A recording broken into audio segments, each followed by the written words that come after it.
Is there anybody in the room, you still have some room left for some goals and some dreams? All right, so here's what I want you to do for me. I want you to write that down for me. All right, I want you to write that down for me. All right, now remember, the goal is execute, execute, execute. All right, so here's the challenge that I have.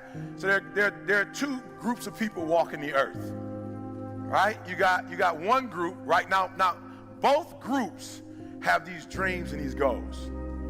Both groups, from the time that they were young, saw things on television, read things in books. They physically saw people doing things, and it was like, yo, I want to do that. Like, I want that. I remember being a kid, you know, and I used to watch the Brady Bunch. And I used to be like, yo, I want a family like that. I remember watching it. See, my mom had me. She got pregnant at 17 with me. I didn't really start talking to my biological father, like literally having a conversation with my biological father until I was 30. So as a child, because I didn't have that, you know, traditional home, I remember looking at the Brady Bunch going, I remember, oh, Leave It to Beaver. Oh, Leave It to Beaver. Like, I just was like, you know, as the Cleavers, like, they just had it going on. You know what I'm saying? They never, like, really argued. You know what I'm saying? Like, they worked everything out. Everybody, like, had roles and responsibilities. It was just, they were great, right? And so I remember growing up, like, yo, one day, like, this is my reality. But one day I'm gonna have a family just like Leave It to Beaver. Like, I remember saying it to myself. And I remember friends, like, they want to drive these kind of cars and live in these type of neighborhoods. I wasn't really thinking about that kind of stuff. I was just like, you know what? Like, one day I just want to have a happy family. Like, I want to come home and I want my kids to, like, run up to me, Dad. When they get older, I want them to be proud of me. Right? I just had these dreams. I'm gonna put my kids through college. They're not gonna have to pay for college. I'm gonna put them through college. Like, they're gonna go to, you know, these big colleges and whatever. I had dreams.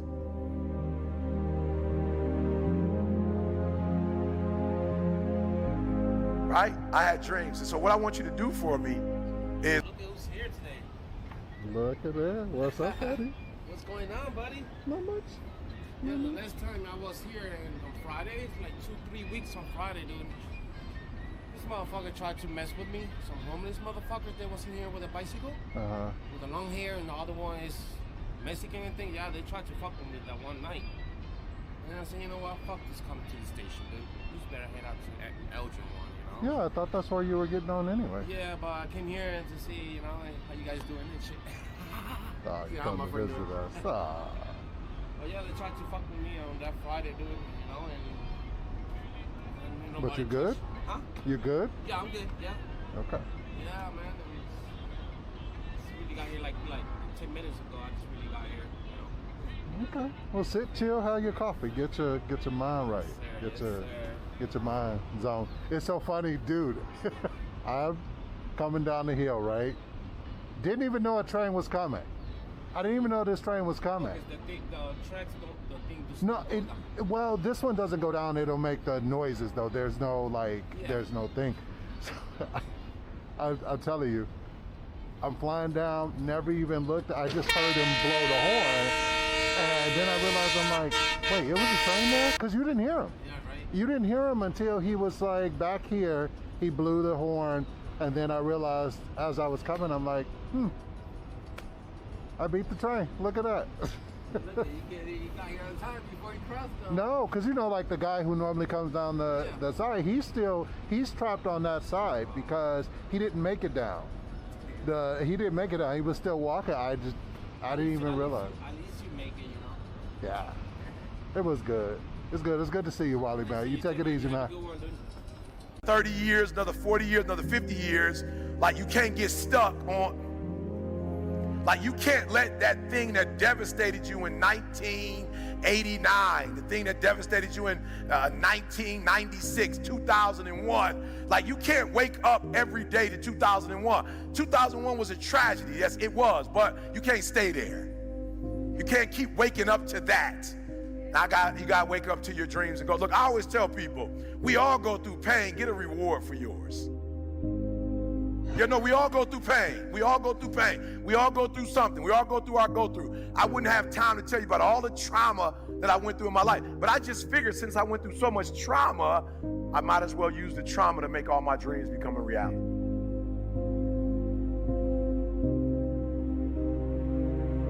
So you got my homie that called me the other day. Like I'm like, this is blowing my mind. I'm like, God, I'm the #1 motivational speaker in the world. Like, I don't know why you calling me and you're not getting personal development from me. No, listen to what I just said. This is my best friend in the whole wide world. Listen to me very close. Like, this is the dude I trust with my wife and my kid. Like, this is the person that my dreams, like, he helped me with my dream. I said, why are we on the phone talking about deficits right now? Why are you doing that? Do you know people who don't know me and I'm not their best friend in the whole wide world have gone through one of my programs and now they killing the game, and you know me and you're not killing the game? So we're on the phone. I'm like, yo, God, do me a favor. Like, can we stop talking about your reality? I'm not interested. I'm like right now in marital bliss and you trying to bring me back to divorce. Like, you talking about your marriage and where it ain't. I don't want to talk about that right now. I'm in bliss. So don't bring me there. I'm a multimillionaire. You talking about you're not making enough money to take care of you. I don't want to talk about that talk. Can we talk about your dreams and goals and get to them? So we're having a conversation, right? And so I said, look, stop, just stop, right? Just tell me, what are your dreams and goals? You're like, to be a multimillionaire, to do this with my wife, take care of my kid.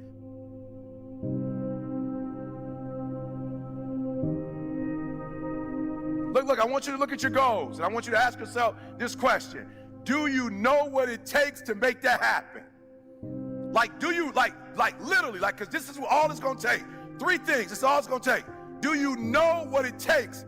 Look, the only thing it takes to go from where I went to, a homeless, high school dropout, sleeping in abandoned buildings, eating out of trash cans, I went from being a high school dropout, getting a GED, to having a PhD. Listen to me, the only thing it takes is knowing what it takes. So one day I woke up and was like, okay, E, stop talking about what you don't have.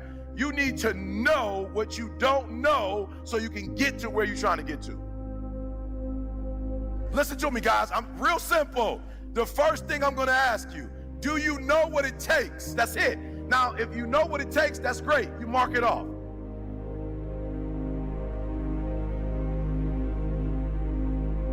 And I remember before being in that room with Warren Buffett, I never even thought about making that kind of money. I never thought about making money, but I was sitting in the room with Warren Buffett. So I get in the room with Warren Buffett, and what blows my mind is that he's human. Look, there are those of you who watch people on TV and you go, oh, and you admire them and you love them. And some of you watch so much TV because you really want to live your dreams through somebody else. You're not ready to do the work. Real, so you watch it on TV so you can get inspired.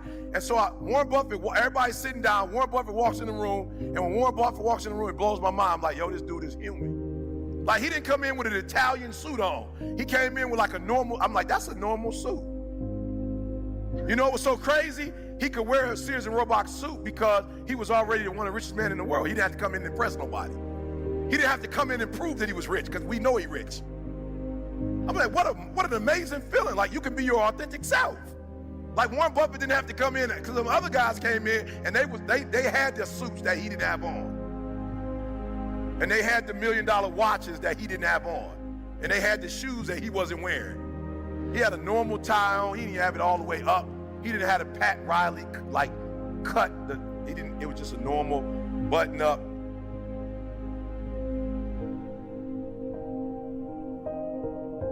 And he came in the room and he's not GQ. So he wasn't trying to act like he came in to give financial advice. And I sat there listening to this man talk, and I was like, whoa, my mom worked for Ford. She later got married. The person that became my father worked at GM. My whole life, I never heard that conversation before. I had only heard the working class language. It was a different language. And I walked out of that room and was like, yo, I know what it takes.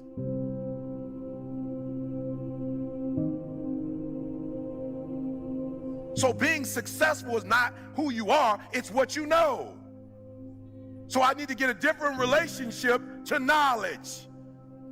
So you're in this room and we've been here for a few days. We did not come here to be entertained. You did not come here to get pumped up. And I'm telling you, I'm hyped right now. So I'm hyped, but I did not come here just so you can get pumped up or get hyped. You have been given information. You are this close to making every dream you wrote down happen. Why? Because you have been taught by the best of the best. You have been taught by the best of the best. You've been taught by people who've been doing this for years. You've been taught by people who love you and care for you. People who are giving you information that you're not going to get randomly on your own. You are getting 10, 20, 30 years of experience in an hour. And so you are this close to your dreams and goals. So I have to ask you the question. You have the information. Now what are you going to do with it? You have the information. I sat in a room with Warren Buffett. Listen to me very closely. You type my name in, and this is by the glory of God. You type my name in, and it's going to say something. You put my name in Google, something's going to come up.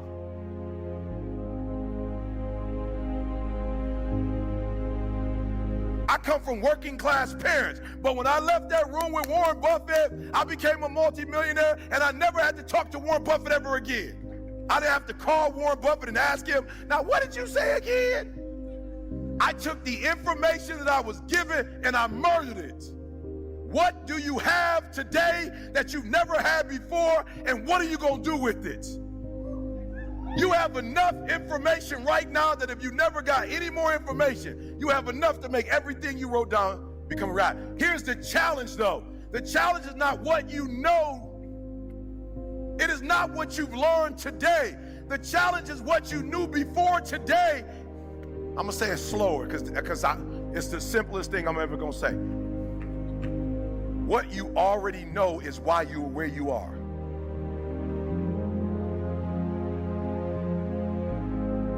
And if you're going to get to the next level, you're going to have to erase everything you knew about what you knew, what you thought you knew. I'm going to say it again because I see some people like, whoa, Eric, I'm trying to catch that one. It is the stinking thinking that got you where you are right now. It is the limited beliefs that have you where you are right now. You have a limited belief. I remember that I thought I could never do this, but only for people who look like me. I remember when I was like 19, 20 and I started speaking, 20, 21, and I would go to historically black colleges and I would kill it. And I remember somebody asking me not to do historically black, but to come out of my particular community, my particular way of speaking, my particular way of doing things. And I'm thinking to myself when I first got there, I was like, whoa, I don't know if I could do this. Like they don't come from where I come from. Like they don't talk like I talk. Like they don't have the experience that I had. I don't know if I have anything to say. And God said to me, you what?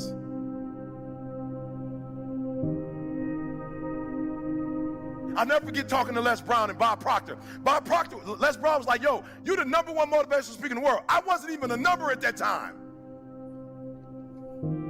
He said, you the #1 motivational speaker in the world. And I remember, I'm not gonna say it out loud, but I remember how the conversation started. I actually named somebody that I thought was #1. And he said, how dare you say their name out loud and say they're #1. You're the #1 motivational speaker in the world. And you better not ever say they're #1. You're #1.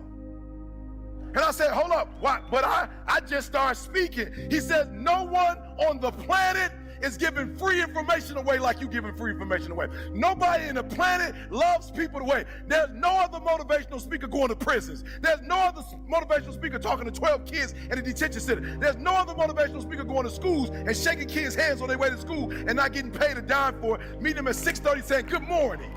He said, you are the #1 motivational speaker in the world because nobody cares about humans like you care. He said, you ain't even charging. Boy, you know how much money you should be charging? Bob Proctor said, how much you charge? I was like, about 5, 10 grand. He was like, what?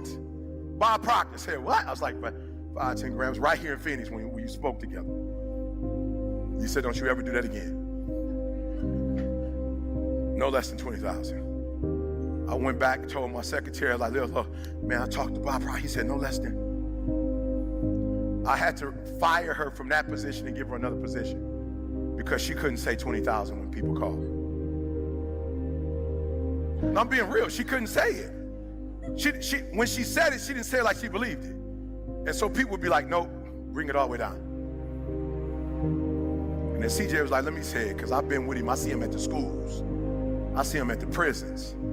I see him at Michigan State doing program for kids every week when they don't even want him doing it. Let me tell him, 20,000. And if you don't, CJ would say 20,000 if you call me tomorrow it's gonna be 25.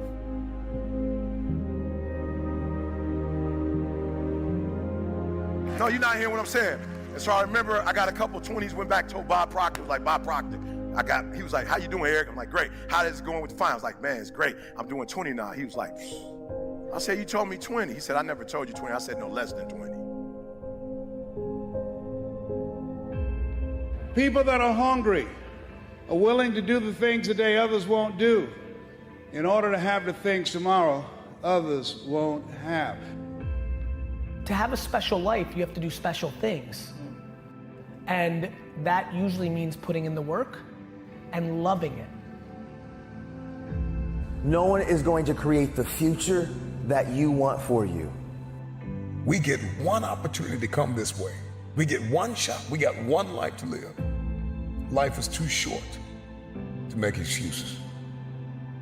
I want you to close your eyes and visualize your dream. I need you to get out of your comfort zone. If we all woke up ordinary, we all off to the same start.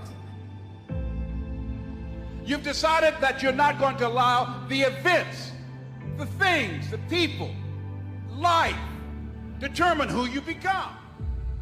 It is a decision that you have to make within yourself. No one is responsible for that. Stop waiting to feel like it. Stop waiting until you see it. Failure is only permanent if you choose not to get back up. And what you do today will determine your future. And I'm asking you, what do you see in the future for you? What brought you here today? What caused you to get up? You're closer than you've ever been before. You have to do me a favor. Those 15 minutes are not worth the rest of your life. It's not easy, but it's worth it. You woke up this morning to chase your dream until you catch it. You're gonna have to sacrifice who you used to be. When you wanna sleep, you have to wake up. So don't run from difficulty, run to it. Because it's always darkest before the dawn. Monday, Tuesday, Wednesday, Thursday, Friday, give it 120%. Every day, every single day is a new beginning. So take a deep breath. Inhale, exhale. It's a new day, a new opportunity. So if you get some setbacks, embrace them. Sure, every day is not going to be a good day for you. Every day is not going to always happen for you. But it's always something happening. But you got to make it happen for the right reasons. For every day of your life, you must continue to believe in yourself. For every day of your life, you must have enough faith and understanding that it's up to you to make that difference count. You gotta realize your only competition is really yourself. They may be winning on the outside, but if you're losing on the inside, how can you overcome that? I'm gonna tell you how you can overcome it. Shut down each and every negative thought that comes into your brain, each and every time it pops into your brain. It's 5 in the morning, and you told yourself the night before, you were getting up today. And when it's time to get up, and your brain starts saying, no, I'm not ready yet. Just 5 more minutes. No. Just 10 more minutes. No. Just 15 more minutes. You have to shut it down and say, we're getting up right now. 5-second rule. Like Mel Robbins says, you got 5 seconds to act on your impulse, or it's gone. So we not waiting 5 seconds. We gonna rise and grind. We gonna rise and shine. We gonna rise and climb. We gonna rise and give everything we got. So you always find yourself starting off on the right path. You start off, you're feeling good, you're running, you're doing everything that you need to do. But it starts to get harder. Things starting to push you back. Life starts to push you back. People start to push you back. Everything around you starts to crumble. You have nothing else left to give. then you got to find something else. You got to turn on that grind switch. You got to get down and dirty and nasty if you got to. You got to do what necessarily is going to take for you to get what you want. You got to go out there with everything you got. It's time for you to set yourself on fire and live life with passion and put yourself in a position to do the things that you want to do on a daily basis. Rise and grind. Because the mindset of greatness knows that adversity breeds resilience. And that struggle leads to its next level success and bona fide brilliance. Wake up, wake up, wake up. Get up, get up, get up. Give every ounce of your heart, give every ounce of your soul. See, I woke up early, went to bed late. I'm in grind mode. You gotta see the sun in yourself to live in shine mode. You gotta understand it's not a sprint, it's a marathon in due time mode. If you're not where you wanna be in your life, it's time for you to live in redesign mode, refine mode.